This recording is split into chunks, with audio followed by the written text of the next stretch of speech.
Paano nga ba naging kalingap si Papa Eds? Edsy ang sakalam.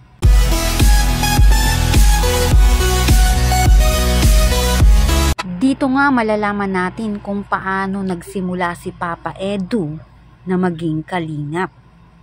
Kumusta po mga kalingap? Muling nagbabalik ang inyong lingkod, mini vlog, naghahatid ng update tungkol sa mga kalingap. Kung bago ka pa lang sa aking channel, mag-subscribe na at huwag kalimutang mag-like para lagi kayong updated sa aking mga videos. Tapusin po muna natin ang video bago po tayo magkomento. Patuloy po natin din na suportahan ang founder po ng Kalingap na si Kuya Val Santos at Kalingap Rob. Dahil alam naman natin na madaming natutulungan sila ng mga kababayan natin. Araw-araw po natin na suportahan at panoorin ang kanilang mga videos. Hello mga kalingap, bago po ang ating topic, ito muna. Dahil nakikita natin na kahit tapos na ang pabahay kina Beyonce, patuloy pa rin na pinapaganda at inaayos nga po ito. Gaya na lang niya na binabakura na nga ang bahay nila Beyonce at natapos na rin ang pagpapagawa nga po ng tindahan. Yung roll up na lang po ang kailangan at yan na nga, inaayos naman ang parkingan ng pabahay dito nga po kina Beyonce. Baka sakali at magkaroon nga ito ng sasakyan ay mayroon na nga po itong malalagyan at yan ay patuloy na pinagaganda nga po dito nga sa update nga po nito ni Dr. Love. Panoorin natin. So sa aming mga sa aming mga mapagmahal na mga titas, mga titos, mga anonymous sponsor, ang kontrata po ni Vince dito sa roll up ay 27,000 kasama na po yung istante. Salamat pa di.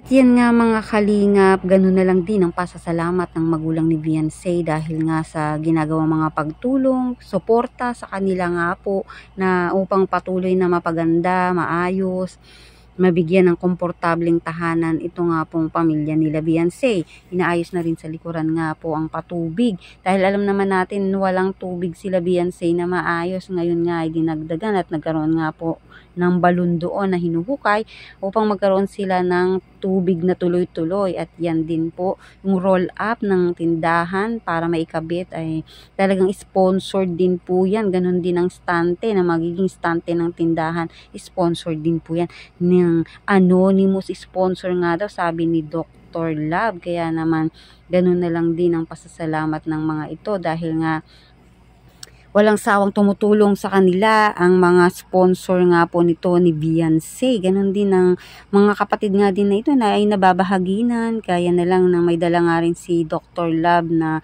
bigay kay Kalingap Edu na mga kagamitan sa school, mga notebook at nabahaginan din ng kapatid nga po nito ni Beyonce na magagamit nga po nila sa eskwelahan.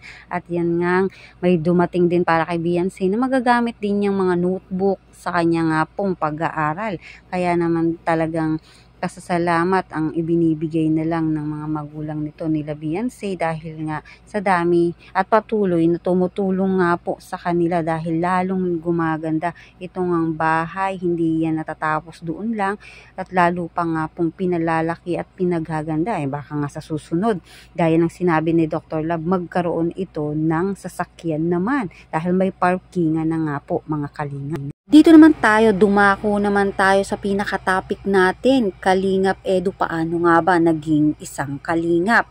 Ayon nga kay Kalingap Edu, sa kanya nga pong interview, ay COVID nga daw po nang siya nga po ay walang work. Dahil alam naman natin na ito nga pong si Edu, tita nga po niya si Ate Edna at kinausap nga ni Ate Edna ang mama nga po nito ni Kalingap Edu na baka nga daw pwede ito. At yan, nag-umpisa nga po si Kalingap Edu na maging isang alalay nga po muna dito nga po ni Kalingap Rob.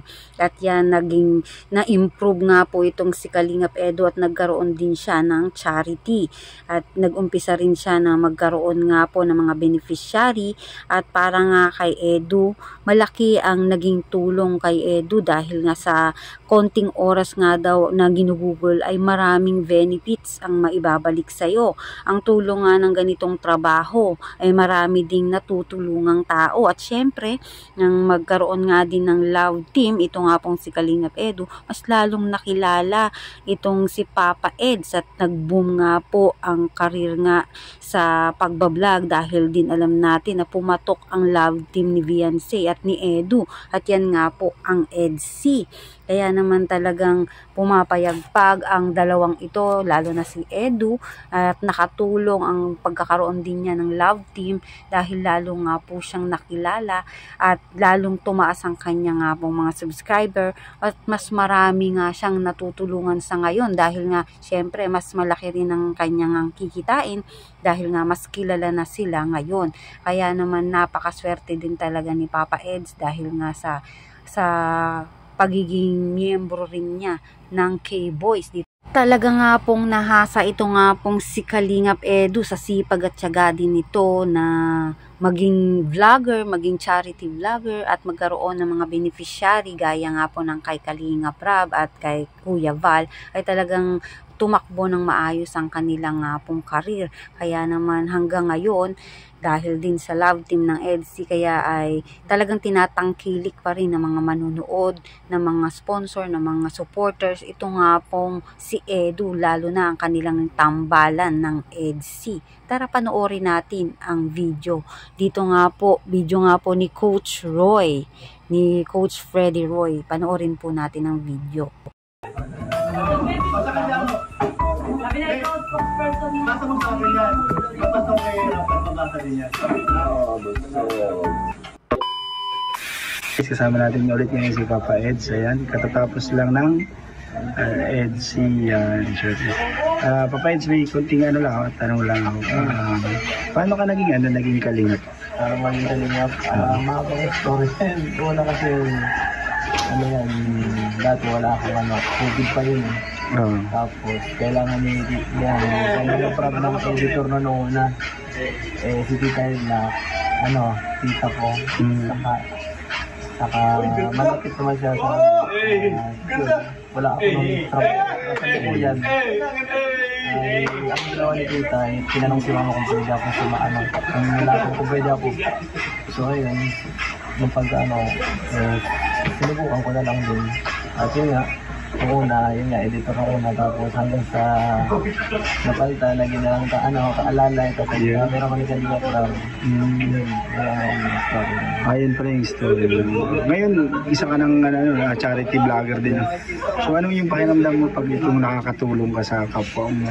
Ano yung pakiramdam? Siyempre masaya kasi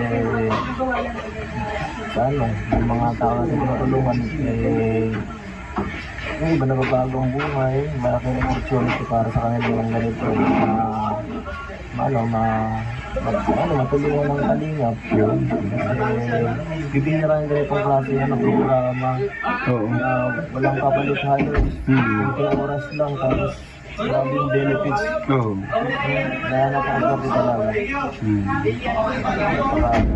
Siyempre, nakakatuwa talaga.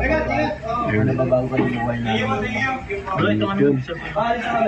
Yun lang, Kalingap Edu.